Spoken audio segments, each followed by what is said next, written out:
মই নিৰুপল কাশ্যপ স্বাগতম জনাইছো মোৰ ইউটিউব চেনেল হেল্পাৰ ছাৰলৈ আজি এটা নতুন ভিডিঅ লৈ আকৌ সকলোৰে মাজত আহিছো আজি আমি শিকিম মানে নো সুনাৰ দেন কেনেকৈ ব্যৱহাৰ কৰা হয় সাধাৰণতে ক্লাস 9 আৰু হাই সেকেন্ডাৰী ফাইনাল পৰীক্ষাত এই বস্তুটো আহে যে এটা এফাৰ্মেটিভ সেন্টেন্স দিয়া থাকিব হেতুক নেগেটিভ কৰিব দিব অৰ্থাৎ নো সুনাৰ দেন লগাব লাগে আমি এফাৰ্মেটিভ সেন্টেন্স এটা নেগেটিভ কৰোতে নো সুনাৰ দেন ব্যৱহাৰ কৰো আৰু নো সুনাৰ দেন কেনেকৈ ব্যৱহাৰ কৰিব লাগে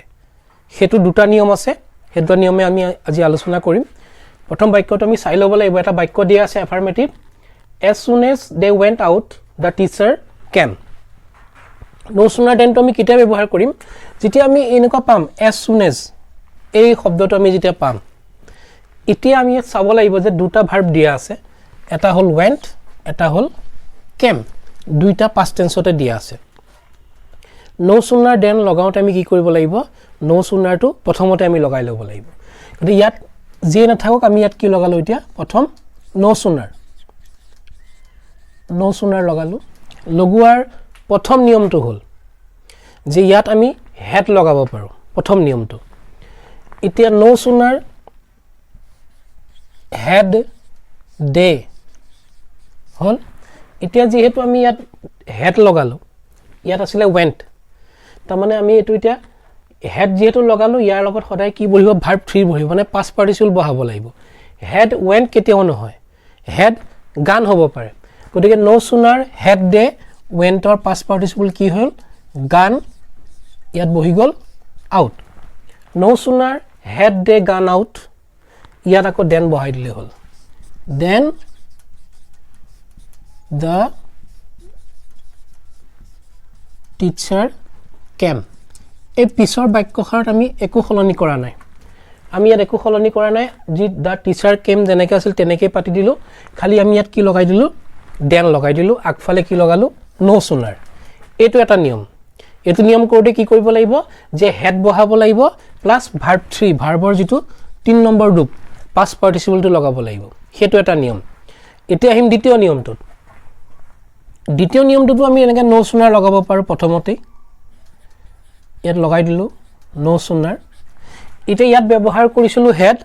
আমি ইয়াত হেড ব্যৱহাৰ নকৰো ইয়াত ব্যৱহাৰ কৰিম ডিড ইয়াত কি ব্যৱহাৰ কৰিম এতিয়া ডিড দে এতিয়া কিন্তু ইয়াত আকৌ ভাৰ্ব 3 দি দিলে ভুল হৈ যাব এই বস্তুটো মনত ৰাখিব লাগিব যে এটা বাক্যত কেতিয়াও দুটা past tense নহয় গতিকে ইয়াত কি দিয়া আছে ডিড না জানো ইয়াত হেড থকা কাৰণে went or past participle বহালো গান go went গান ইয়াত দিয়া আছে ডিড গতিকে ডিড থকাৰ লগে লগে আমি ইয়াত কিন্তু এই went or present tense টো দিব লাগিব কিয় ডিড সি হ'ব পাৰে ডিড সটো কেতিয়াও নহয় সৰি went or হৈ গল go ডিড দে go মই সি দিছো ভুল হৈছিলে আচ্ছা went আছিলে ইয়াত গান দিলো ইয়াত go হল কিয় did go মানে এটো went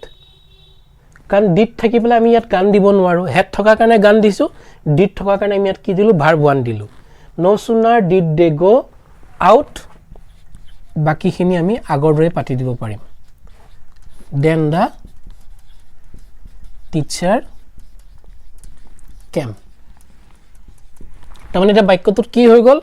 ইয়াত আছিল no sooner had they gone out then the teacher came আৰু দ্বিতীয়টো হৈ গল no sooner did they go out then the teacher came তাৰমানে no sooner লগাবলৈ দুটাই নিয়ম এটা হল আমি হেড লগাম যদি আমি হেড লগাও তেতিয়া ভাৰ্বৰ past participle ৰূপ বা ভাৰ্ব 3 টো লগাব লাগিব দুই নম্বৰ নিয়মটো হল যদি আমি ইয়াত did লগাও তেতিয়া ভাৰ্ব 1 বা যেটো ভাৰ্বৰ প্ৰথম ৰূপ হেতু আমি বহাব লাগিব গতিকে go went গান তিনিটা ইয়াত আছে গতিকে নো সুনাৰ লগোৱাৰ নিয়মটো এই দুটাই আছে এটা হল হেড লগোৱা এটা হল ডিড লগাই কৰা